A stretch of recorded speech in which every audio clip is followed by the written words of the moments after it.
a very inherently competitive place. You're really a great reader, or you're a great artist, or you're a great runner, and the kids who aren't some of those things really want to be. So we tried to look for ways that we could build more collaboration and caring with children so that they could celebrate one another's strengths and help boost others who had their struggles. Thank you. I'm going to go ahead and start our second panel. We're going to be hearing about the implementation of Illinois social and emotional learning standards. And I'll introduce our panel members, so we'll go smoothly. First, we'll hear from Karen Curry, as you learned earlier, is the project coordinator for SEL at the Illinois Children's Mental Health Partnership, followed by Mary Tavigia, principal at Cossett Elementary School, and finally Peter Mulhall, who directs the Center for Prevention Research and Development at the Institute of Government and Public Affairs. So I'll turn it over to Karen. Thank you, Rachel.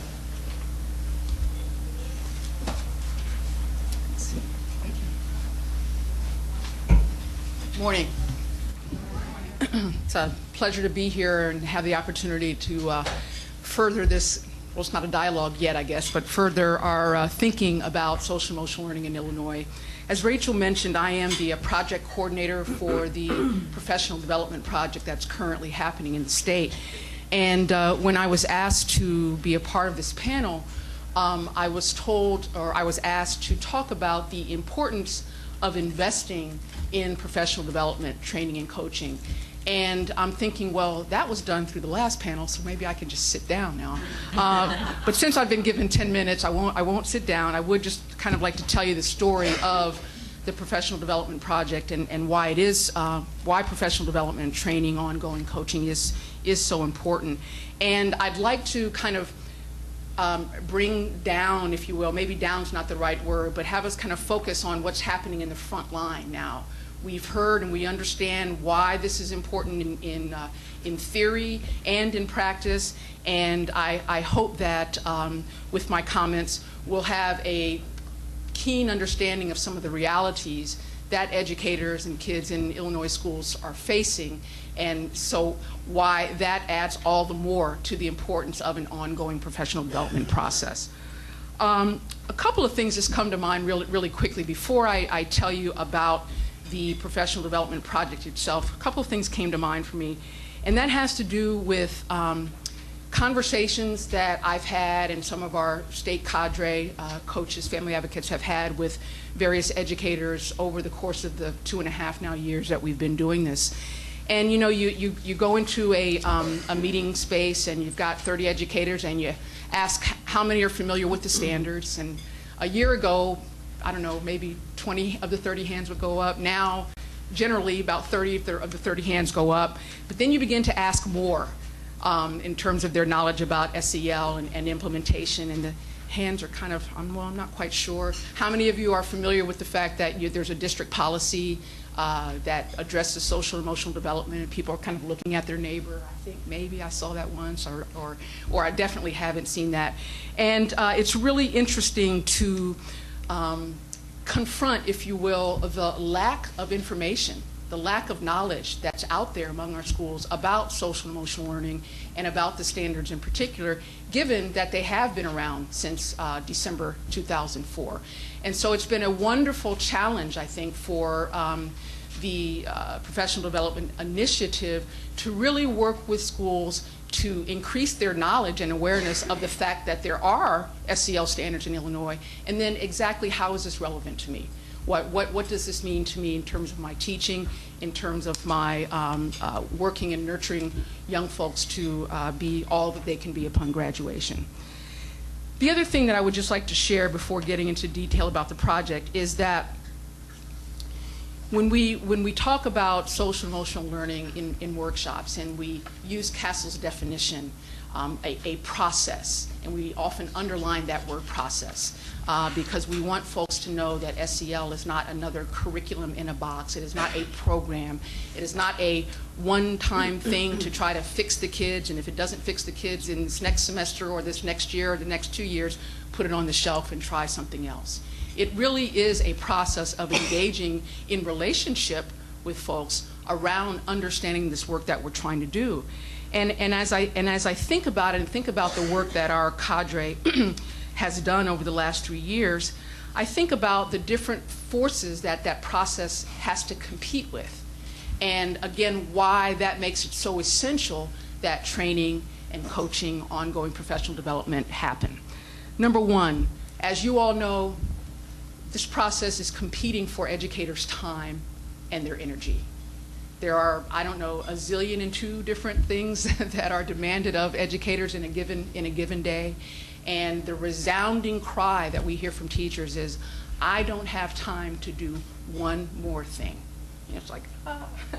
And it's real, and the more that we're in schools, the more I think that we can see that and appreciate. So that's a real place of competition for helping people to understand how necessary it is to find a way to make this process part of what you're doing.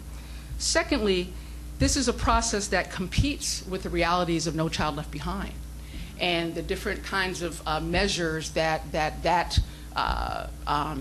process says we must look at in order to discern whether kids are getting what they need in school. SEL is not about test scores solely, and you've heard that before. It's about so much more than that. But when the demands and the burdens on educators and or administrators and teachers is to make sure that our kids are ready for ISAC or whatever other standardized entity is out there that folks are beholden to, it's a real competitive force that can work against effective implementation of SEL unless we have ongoing professional development, training, and coaching. And finally, this is a process that we're engaged in that really competes, so I've come to learn, with seemingly a traditional notion of how to do school, simply how to do school. And we talk about social and emotional learning, and I believe social and emotional learning is a way to do school. It's not something to add to the school day. It's a way to do school. And so when you think about that and think about what, if you are an educator, what you learned or did not as you were training to become an educator, how much of that was about social and emotional learning? Okay? We're talking about helping folks to shift their paradigm about how they do what they do. We all want to prepare children to be thriving, healthy, productive citizens in the world and contribute to their communities. I'm assuming that just about everyone who goes into the education profession wants that. But how do we make that happen? And SEL is quite different, I've come to understand, than the way that many people have thought we need to go about teaching kids and preparing them.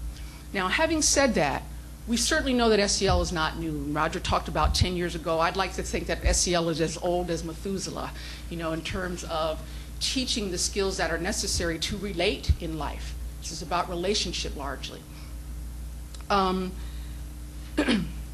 Sorry, just lost my train of thought. Hold on with me just one second. So the concepts are very old, not new at all. But the process of being intentional, this is what I wanted to come to, the process of being intentional about creating a structure so that in fact no child is left behind in their ability and opportunity to gain these skills that are so essential to their learning is what I'm so proud of Illinois for having established through their Children's Mental Health Act, by saying we need to establish these standards and we need to ensure that social emotional learning is a part and parcel and an important part of the school day. So I'd like you to kind of keep those things in mind, because those really are some pieces, I think, of the puzzle that demand that professional development and training and coaching continue. So that's a lot that educators have to sift through. And obviously, more easily sifted through with support, with information that is accurate, and with resources. So having said that, let me just say briefly, talk very briefly about the professional development project. In 2007, there were 2 grant programs that were available, one to regional offices of education, intermediate service centers, and other not-for-profit technical assistance providers to become a part of a state training and coaching cadre. And with that grant, 8 of those entities were selected throughout the state to be Illinois' state training and coaching cadre. The other grant program went out to school districts across the state who were invited to select up to 5 individual schools to take part in a training process, an SCL standards implementation training process.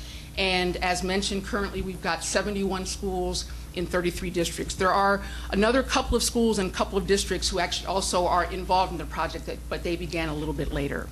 And so for the last 3.5 years, these schools have initially selected an SCL team, an implementation team, which was required to include either a principal or a principal's designee who could make decisions, a parent or caregiver, and a teacher. And then the team also could include other members of the educational community as well. But those 3 positions were required and have been required members of our implementation teams. The implementation teams then have engaged in a series of trainings. Our last one actually is coming up this spring. Excuse me.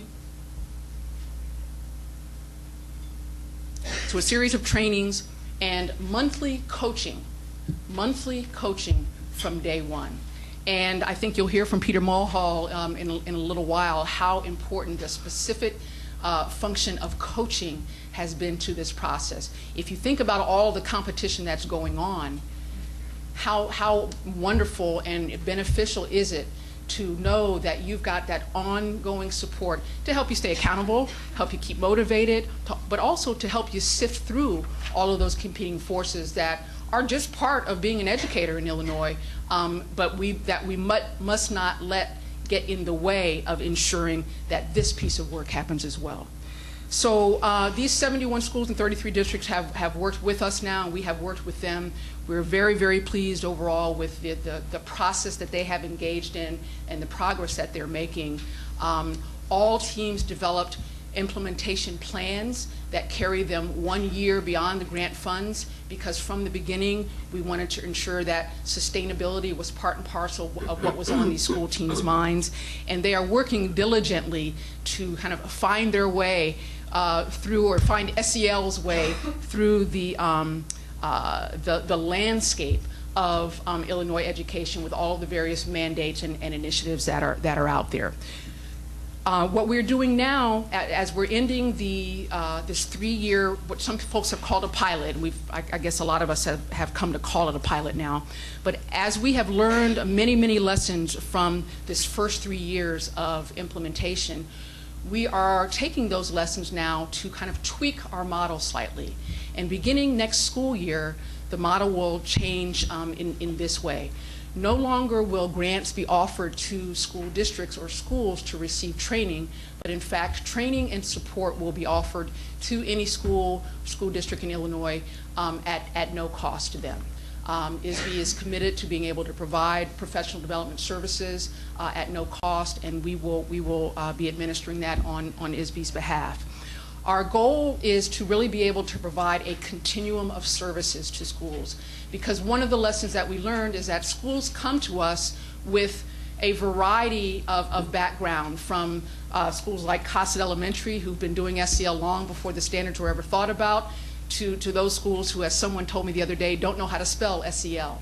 And so we need to be able to provide services that meet the particular needs of those schools. And so that is something that we will be beginning to do come next school year as well. We won't have the full array out this coming year, but we will begin to provide those differentiated services.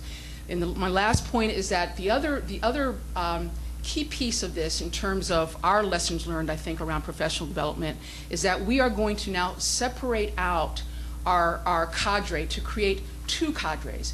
We will now have a cadre of SEL trainers whose primary responsibility is to provide trainings, whether it's training for a full 3-year implementation process or training on different aspects of social emotional learning implementation. That will be their primary role. And then for the most part, there will be a separate group of individuals who will be our cadre of coaches. While we understand that both parties need to have some of the skill sets of both. We also understand that there are some unique skill sets to coaches and some unique skill sets to trainers, and we believe that we'll be able to offer that much stronger guidance to schools who are working to implement SEL if we separate the trainers and coaches out that way.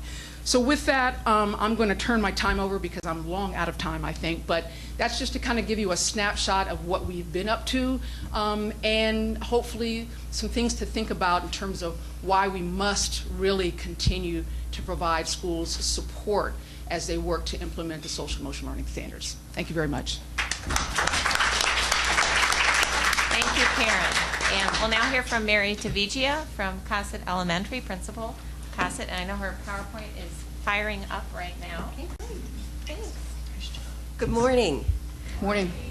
It's great to be here to talk about the thing that I probably have benefited from most in my career is learning about SEL and using it in our school. As you've heard this morning, SEL is a process.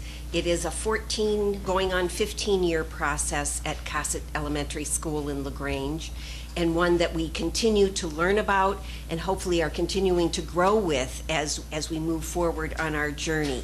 And as Karen said, it is the way to do school, and it is something that we have been working on in how we do school at Cossett. And as you can see here, here's Cossett School. Mm-hmm. We are about 640 students in grades kindergarten through 6th grade. We have a broad socioeconomic spectrum of students we serve. We have students who come from extreme poverty and all the stress that brings on them. We have students who come from a great deal of wealth and the stress that comes to them too with high expectations. So we serve a broad spectrum of children. We serve children who live at a residential children's home whose parents are unable to care for them. They tend to stay with us throughout their school careers. We serve children from a domestic violence shelter who are with us sometimes for a short period of time, but who stay with us longer and longer under the Homeless Act. So we do serve children with a variety of needs, and we hope that we're meeting all of them.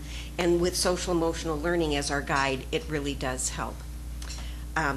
We have a 14-year history. I have 20 slides and 10 minutes, so hold on. We'll try to go through it. I did want to just tell you quickly about our journey, because it started through a district process of strategic planning, where our district very wisely took a 360-degree look at everything we did back in the mid-90s. And as we surveyed our students and our parents, we found that our school climate was probably not as marvelous as we thought it was. And so our strategic planning group formed together to see the goal that you have on the screen, so that we would look at what we are doing with children and think beyond just the ABCs of academics into looking programmatically at what we are doing to help children's social emotional health. We thought what we were looking for was a program, because we didn't know much. This was a long time ago. We were really in the dark as we were looking, but we did look programmatically, and we had a good group of parents and community members and staff members who looked for a program that had all the things that you see here. They were looking for evidence-based programming. There wasn't a lot out there at the time, and we didn't have the benefit of Safe and Sound that everyone has today, that CASEL tool that is so helpful if you are looking for implementing a program. But we did find one that met our needs. It was called at the time the Child Development Project. Today it's called Caring School Community. It comes from California, the Developmental Studies Center. And these were the areas of focus: that sense of personal competence and interpersonal competence, decision-making and social interaction skills. Kind of sounds like state standards, doesn't it? But when we started it, this is what we were looking for, and this was the program we adopted, and we felt that the research was so compelling that it was worth giving it a try, especially for these reasons. This was a program that's primary focus was in building a sense of community within the school and the community at large. And this is what their evidence showed, that children who had that strong sense of community would have these things. So how could you say no to this? Isn't this what you would want for every child in your school? So our staff decided to pilot this. through our district's help. And this is where the rubber really met the road, because we were all ready to do this program, because that's all we knew was this program. And so we made some agreements. We agreed as a staff that we were going to do this program, we were going to do it well for a year, and it was going to be our focus. Technology was just coming into the forefront at the time. We decided we'd set that aside for a year so that we could put all of our focus on this sort of SEL programming. We didn't know the term SEL at the time, but we thought we'd really do this, and we wanted it to not be an add-on program, but a program that would define the way that we do school. And that was a really significant piece of this programming, and we said we'd stay with it for a year, and we did. And we did that program to the letter. There were 4 components to the program. We were doing class meetings, we were doing buddy activities, we had school-wide activities going on, we were communicating with parents, and we were working really hard, and we weren't seeing a thing. And it was hard work for a staff to really put so much emphasis on and not feel anything coming back to us. We weren't seeing the children making big changes in how they were interacting with one another. We didn't get that sense of bonding. We'd been doing this for months. Where was the change? So we had more conversations. We talked a lot about what was working, what wasn't working, what should we be doing. And that's when we came to the conclusion that what we really hadn't changed yet was us. The staff hadn't changed our philosophical base and our philosophical commitment to what would bring about change for the students in our school. So we went to that philosophical base and we looked at the ABCs, but this time it was the ABCs that would impact our school climate and how social emotional learning would look in our school. The A was autonomy. We needed to really give over our classrooms and our school to the children, and it had to become their school. It wasn't my classroom, my hallway, none of that. It was ours. And how did we do that? We had class meetings. We started to give children a lot more choice in what they were doing, developmentally appropriately, of course, because a kindergartner's choice is very different than that 6th grader's choice. But we looked for ways to give children the sense that they owned this place. And the B, the sense of belonging, where everyone was together. And if you weren't at school someday, we missed you, and we weren't the same without you, regardless of who you are. And each child needed to feel that way from each child, from each staff member in our school.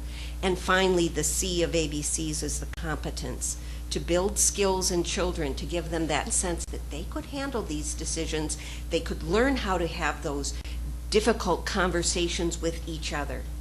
And then we had to look at a lot of what we did in our school. So beyond just this programming, we started to look at doing some things a lot less and doing some things a lot more.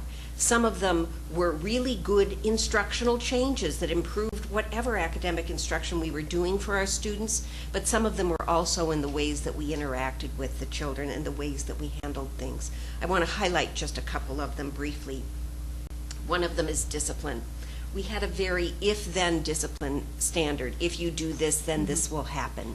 And we changed to a lot more natural consequences and a lot more conversation with children, and turning a mistake that a child made with a disciplinary infraction into a learning experience, and looking at how can we substitute what you did here with some sort of pro-social action that would help you learn that you feel a whole lot better when you do what's right than when you've made a mistake. So we've spent years having those conversations with each other as a staff and with our children and with our parents to get to those sorts of natural consequences with children.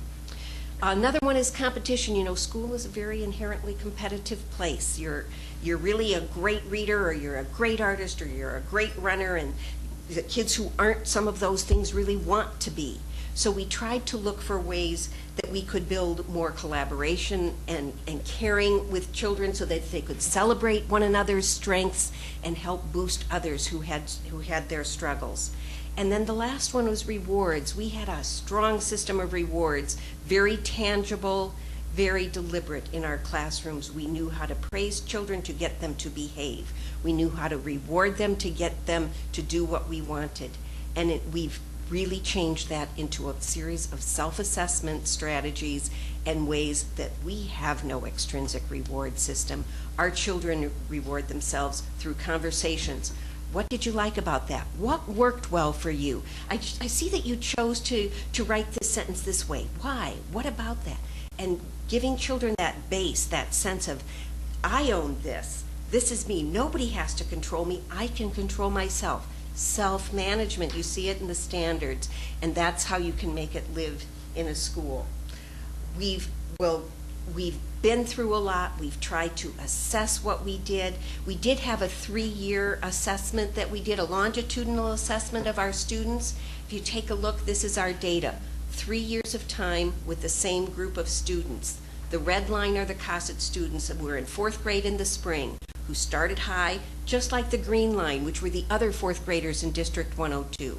You can see they dipped, and then the next year in the fall, in grade 5, we surveyed those kids again. Everybody went back up, but look what happened with the red line and the green line.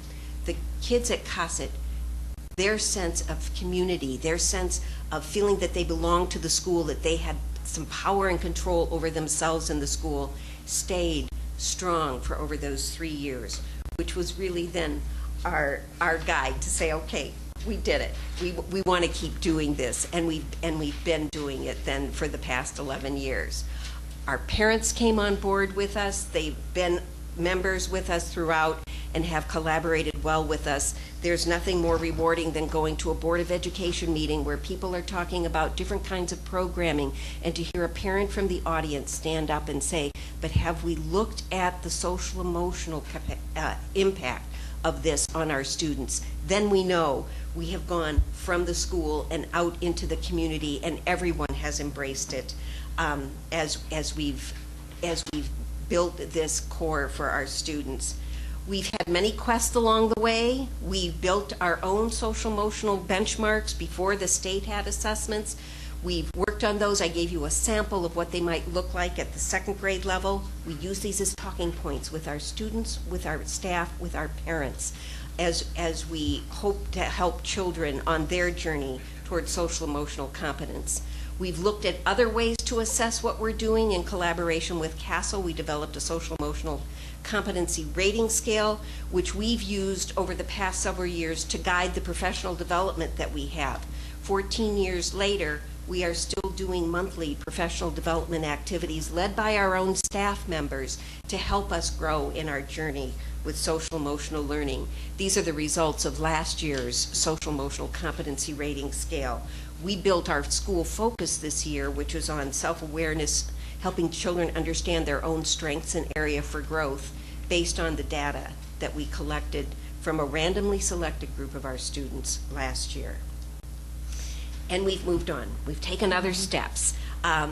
We've been part of the project that Karen told you about, because we felt that we created the right environment for our children, but we weren't sure that we were hitting that C, the competence, the skills area that we needed with kids. So we went further. We used the data we had. We did some more exploration. We started using a program called Second Step, while keeping our caring school community alive, adding some skills competence for some intentional instruction in every one of our classrooms this year. We've picked up pieces of other things along the way, and I can tell you there's nothing more gratifying than hearing a PE teacher where if there's going to be a problem, there's going to be a problem at recess or at PE.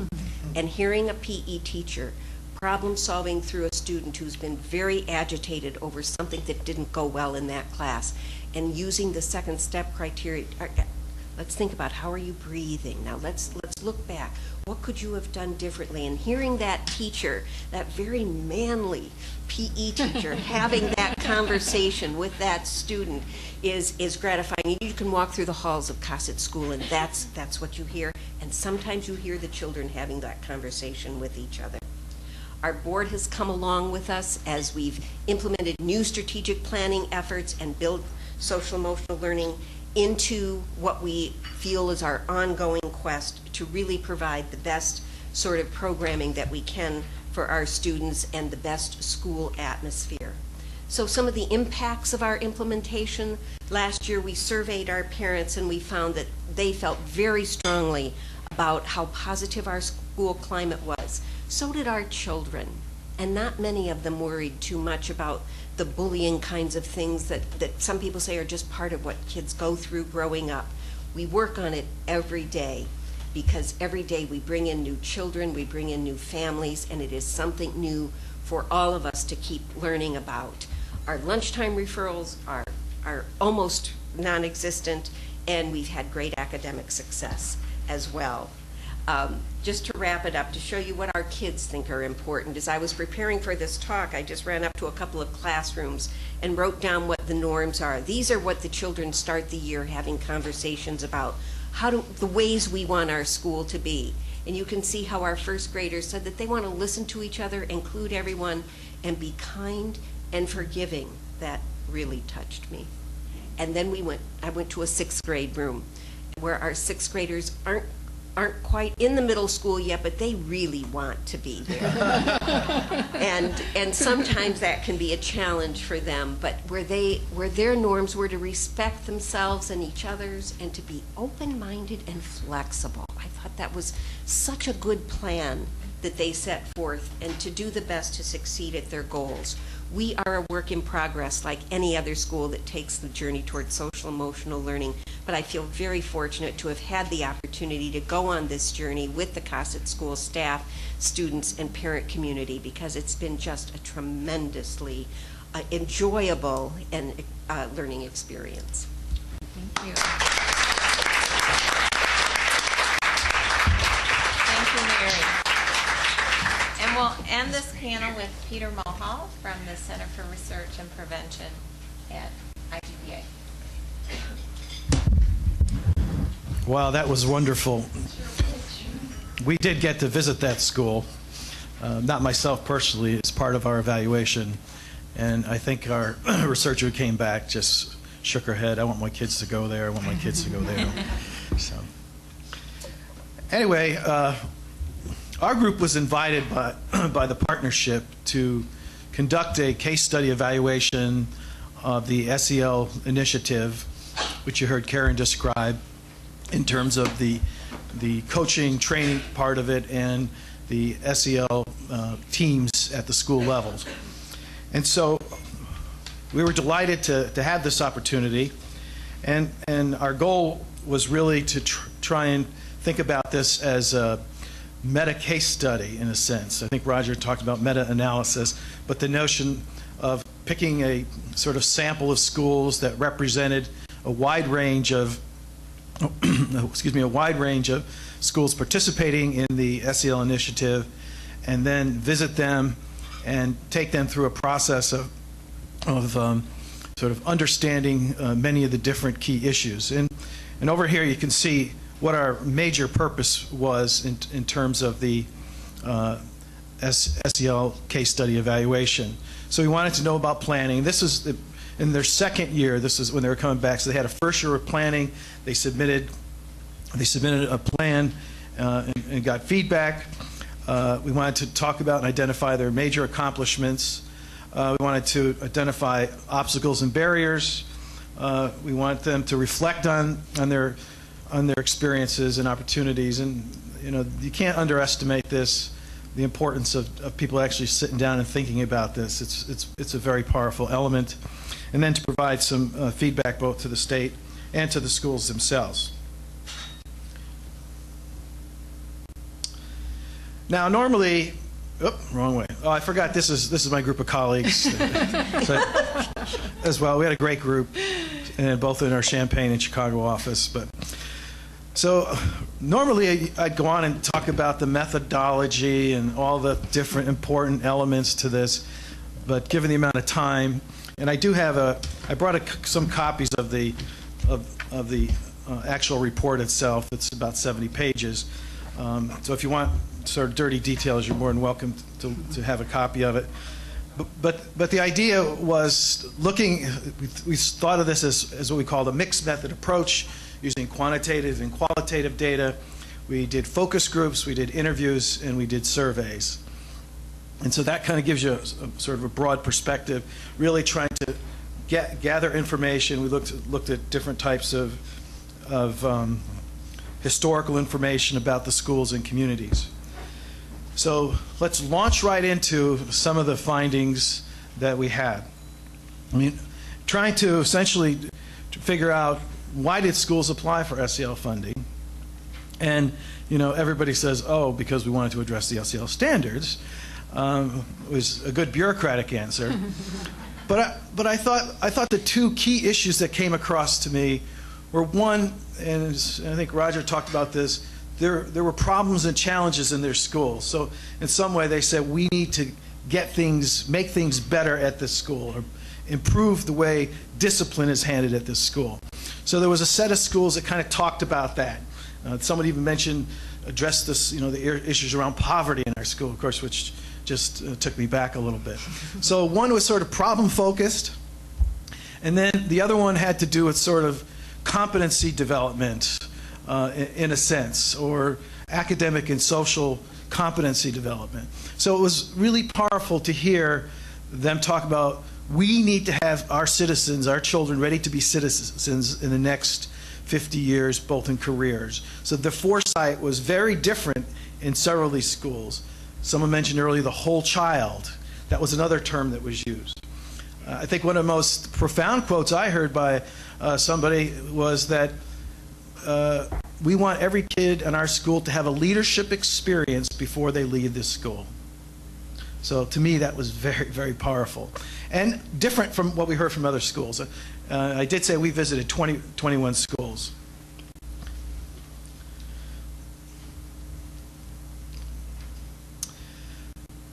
The SEL team was really the unit of analysis at this stage, okay? The SEL team itself. They'd worked together, they developed a plan. They worked together to address some of the things that were laid out in the training and technical assistance. And as a general rule, and I think Karen mentioned who was supposed to be on it, they met monthly, they had the appropriate follow the grant guidelines. But one of the things that we're really curious about were how did they divide up the roles within their team. So leadership, of course, is always powerful, but also things like secretaries, liaisons to other staff, the guidance folks. And so the whole idea was, did they have a very formalized system for how they met? And there's some evidence to suggest that can play an important role in the productivity. And then just a couple quotes. I mean, I'm not going to go through and read them directly, but you can see where they talk about having a strong, committed team, as well as the fact it's tough to get the mojo going in the school from month to month to month. So that creates some challenges. Other key types of findings that we had, and again, remember, this is the planning phase, the continuous planning phase, that we are delighted to know that everybody that we talked to knew what the SEL standards were. Again, understanding that these are part of the state standards, that they're part of the process that schools need to adapt. There were a few complaints about another unfunded mandate, but that was a whole different set of discussions that we can't have here. Anyway, one of the interesting responses that had sort of a mixed response to us is, we're all doing this kind of work. And you think to yourself, huh, that means that they're charging ahead, but we also saw this as an opportunity. We're all already doing this work, so I think we're pretty much done with that. So that was sort of this quote that had sort of this double message for some schools, others. So part was, oh, we're doing it, and we know we have a sense of what we're doing. We'd like to continue on, or also, well, we're doing this already, and I think that's enough. So that was sort of an interesting. One of the issues you heard, that the grants actually went to districts, but really SEL is really done at a building level team. Okay, most of the work was done at the building level. So they formulated their team, they created their team who worked together on this. The issue of readiness, as you can imagine, the coach working with COSET started at a very different place than we.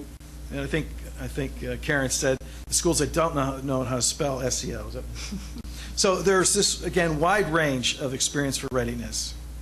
And as a general rule, the training technical assistance was very, very powerful.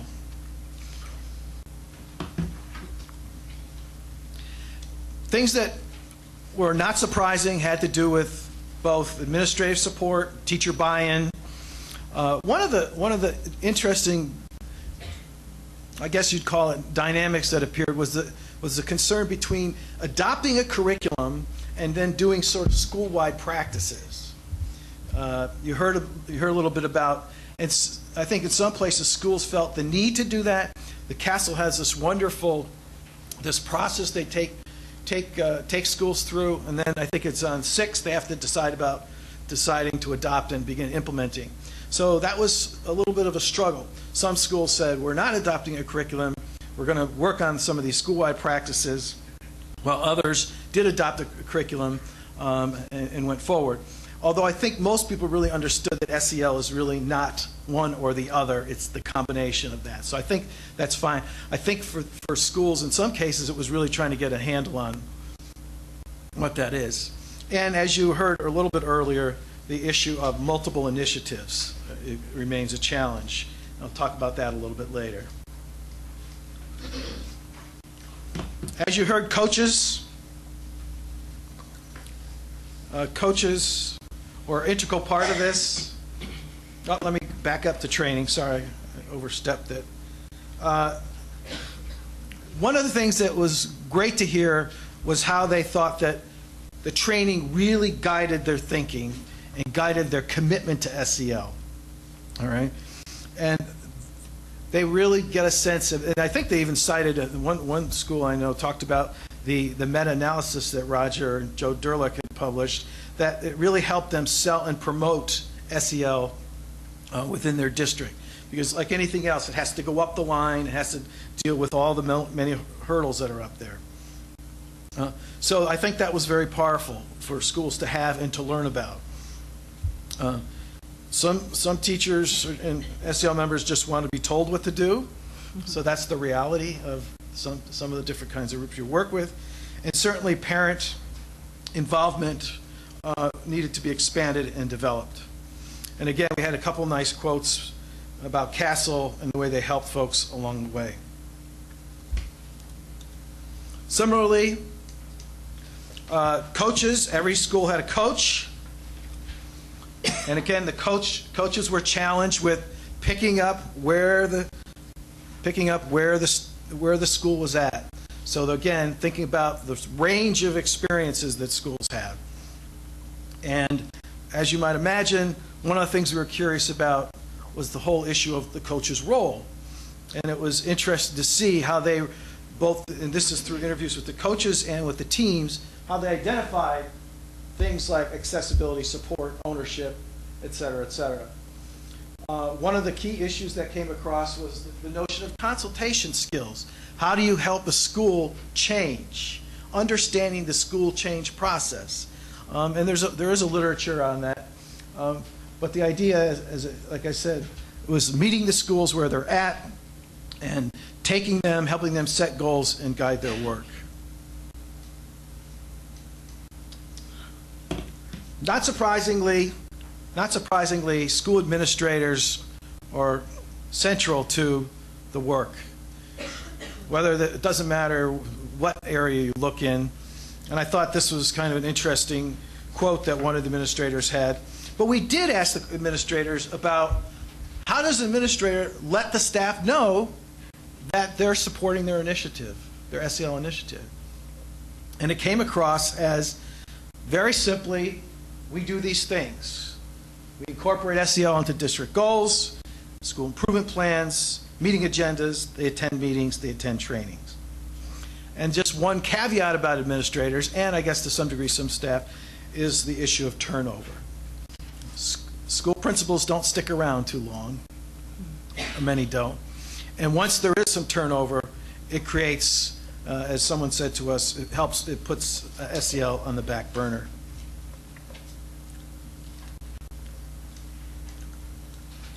I mentioned the selection of SEL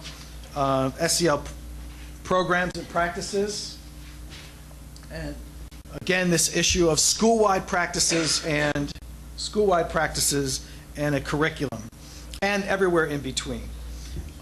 One of the things we found out was that high schools are different breeds for implementing SEL. Hugely different. We didn't really get an understanding of all the nuances of it. But what we did find was, for example, high school SEL teams were really around guidance departments. They had a large number of guidance staff, social workers, counselors, et cetera, et cetera. And that was at least in 2 high schools that I'm aware of. So how do these things occur in high schools? It's hard to think about. There's no real curriculum out there for high schools to adopt in SEL. And of course, someone said, and our math teachers are really tough in trying to address SEL issues. So high schools do create some unique aspects, and when I talk to the staff about this, I mean, I think everybody recognizes we did visit a pre-K school, and we went through all the way up through high school, but there are unique elements at high school that require a lot of discussion.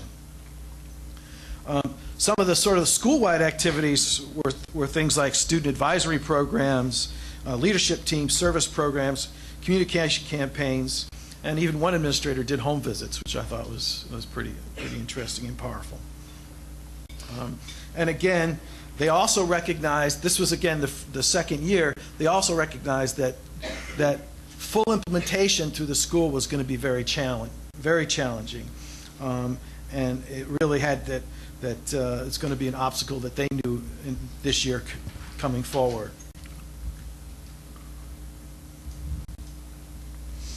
I just pulled out some quotes. That I want to share with you guys. You can just read them real quick. I mean, when someone writes that this has been a life-changing experience and my personality's changed, I have to let people know about that. I was like, oh my goodness, or I love my job and it's changed the way I do it. So this was about themselves, making life easier. This was about the students. The students are more calm about things. And then lastly, this is about the climate itself. And I thought that was quite interesting, especially when a kid says it's a lot calmer in the junior high. And I realized, this is qualitative kinds of work, but it is critical. And of course, the hallway's not as scary anymore. I mean, this is the teachers telling us about this. So again, those are just some quotes that I thought were really powerful and fun to look at in a general rule. So I'm almost out of time here, or maybe I am. So I'm going to just make a quick skip over to recommendations and really just highlight 4 of the recommendations. And that is the issue. We think it would be good to figure out how to develop some kind of readiness tool for schools, some kind of assessment, some tool, and maybe we could think about creating some benchmarks along the way. So that would be one critical element. The other critical element would be to, again, think about schools developmentally, sort of type of school, aka high school versus junior high, elementary school, and then developmentally where they are. And use that information to decide on your training, technical assistance, resources, and supports. It was great to see Mary talk about accountability and assessment systems, and certainly we heard on many occasions folks say, well, if this is as important as math and reading, why isn't there assessment systems for this? So I thought that was quite compelling. And then the last one was just this issue of, as you heard earlier, there's a lot of stuff going on in schools. There's even several things going on with the partnership itself, with mental health support grants, and the state has PBIS. And there really needs to be some real thoughtful work done on how these things integrate with each other. So thank you very much.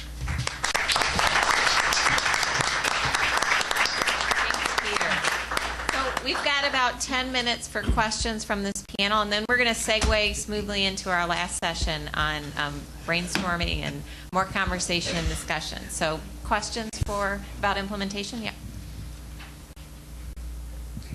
Good morning. My name is Erin Mason. I'm an assistant professor at DePaul University in the school counseling program. And I want to commend the work that Tony Tallerud and Maria McCabe particularly have done around social emotional learning and school counseling. But my question this morning is, there's such a natural alignment for school counselors and this work. And the training of school counselors has changed drastically in the last 5 to 10 years. So I'm curious to know from the panel members, how have you seen school counselors involved in implementing SEL? Good examples, bad examples, and then what you would like to see their role continue to be, because I'm interested in advancing their role in SEL.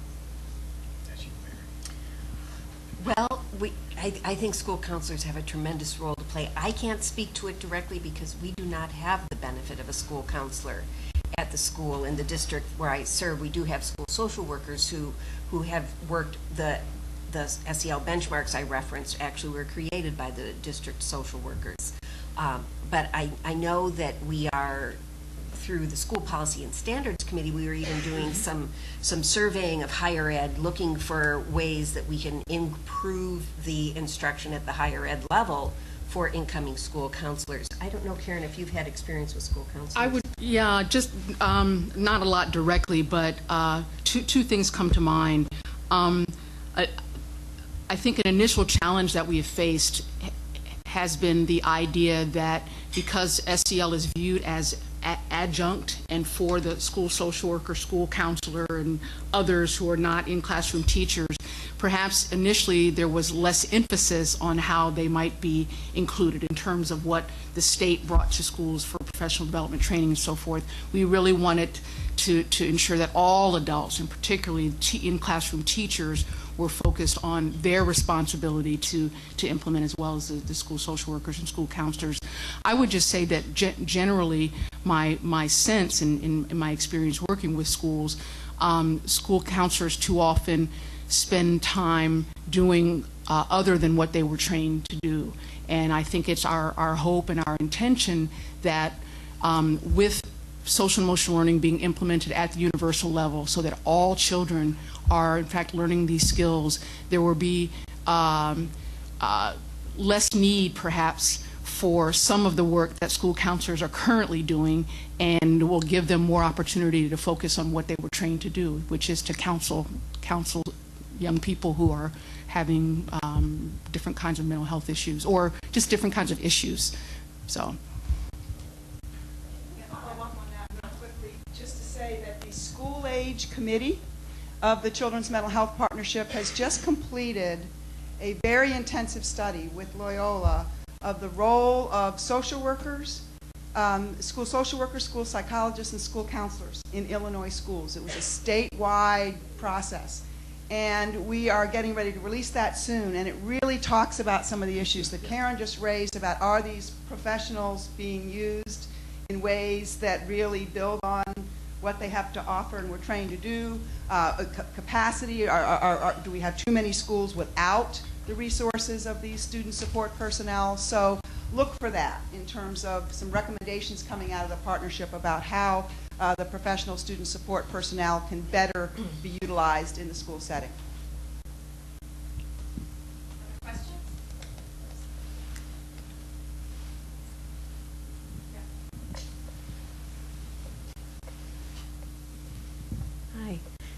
Is this on? Mm-hmm. Hi, I'm Ann Strom. I'm a clinical psychologist, and I'm just wondering what experience anybody on the panel or anybody here has had with implementing the SEL standards in the Chicago public schools. And I ask that because my first experience coming here as a graduate student a zillion years ago was working in a very, very low-income school as a social work intern, and realizing that the social worker who supervised me was the social worker for that school with about 400 kids and another school with 400 kids, and they had tremendous, incredible problems that blocked the kids from learning, and there was one person who was supposed to be addressing all that. I'm just wondering how much success there's been with trying to implement SEL with Chicago Public Schools. Sure, I can at least begin to address that. We do have 10 CPS schools in our initiative, 6 elementary schools and 4 high schools. And I would say CPS, like the rest of the state, probably is at every point on the continuum in terms of success. And we have seen some wonderful progress, and I would say a growth from the district in the support provided to the school teams and the coach that the initiative has assigned to CPS.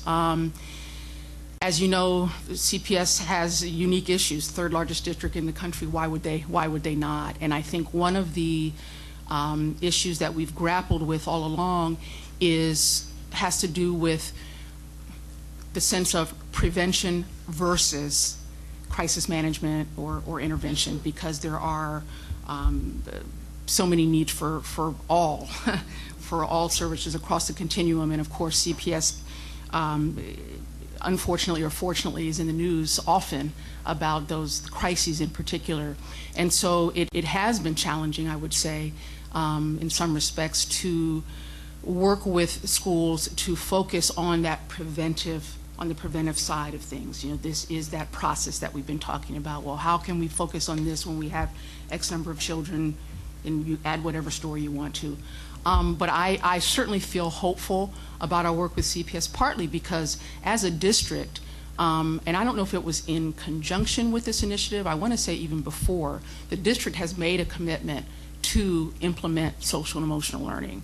And so I think what we're finding is how to balance whatever ideas and plans they have already had in place and to work to support that while adding whatever expertise and experience that we can to their process. I hope that addresses your question. Okay.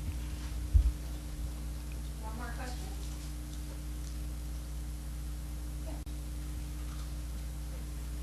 Hi, I'm Kim Weaver from Evanston-Skokie, District 65.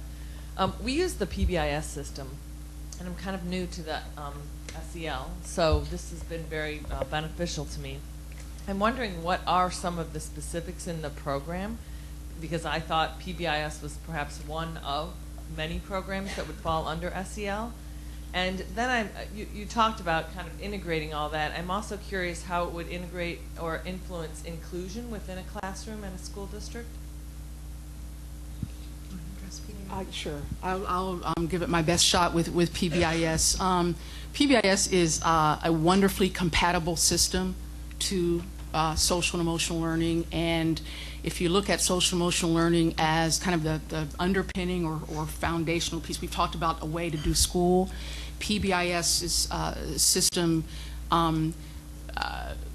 PBIS creates a structure, or is a structure, to kind of satisfy a lot of what we're trying to do with social and emotional learning. A couple of distinctions have to do with, if you're talking about the 3-tiered system, and you've got your universal and targeted and indicated, I think is the right sequence here. At a universal level, when we're talking about all children, SEL is about intentionally teaching the skills that we've been talking about today, intentionally teaching the competencies. So it goes a little bit beyond the expectations and going to a particular place. This is what we expect in a hallway. This is what we expect in a classroom. This is what we expect. We're talking about teaching social skills and helping youngsters to, in a sense, understand who they are and internalize who they are and how they deal with emotions, how they deal with those domains that create the behaviors, so that they can apply them and generalize them anywhere. The other thing that I would add is that I believe SEL has a student-centered focus that, to my understanding, is not part of PBIS. I believe Mary talked about how don't remember specifically what you talked about, but she talked about the student-centered focus and students being involved. If you think about class rules at the beginning of a year, as opposed to the teacher, saying this is what we will do, the teacher and the students decide what are our class rules going to be so that there's ownership in that process. Those are two specific pieces. And you had asked about inclusion. We're a fully included school, so that we have all of our special needs students are in our general education classrooms. And we do sometimes plan specifically for those individual children with their social emotional needs and some of the behavioral needs that might come along with that. It is the way we operate. We feel that we've had a great deal of success with all of our kids through using social emotional learning and really intentionally looking at some of those unique individuals who might need something very special designed for them, not very like that tiered type system that Karen referred to. And let me just say that it was very clear to us that the schools are overwhelmed between PBIS and SEL and mental health support grant, response to intervention, no child left behind. You just keep going down the list. And again, they suggested, well, can't they use the same grant proposal for X, Y, and Z? Can't we use the same committee to do this, this, and this? I mean, so I think there really needs to be some thought going into, potentially, how this comes together. I mean, they thought of SEL as the universal approach, I think, as you alluded to, but they need some leadership along those ways, and that's, I think, the way we'll leave it.